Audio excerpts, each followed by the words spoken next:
விவிலியவில் 3 காரியங்களை நீங்கள் நிதானித்து கவனித்து பார்க்க வேண்டும்.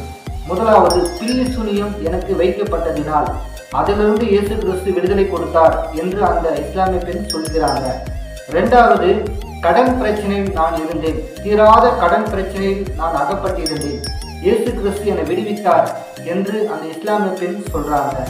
மூன்றாவதாக அந்த இஸ்லாமிய பெண் சொல்லுகிற விஷயம் என்னவென்றால், அல்லாஹ் தான் உண்மையான கடவுள், இஸ்லாம் தான் உண்மையான மார்க்கம்.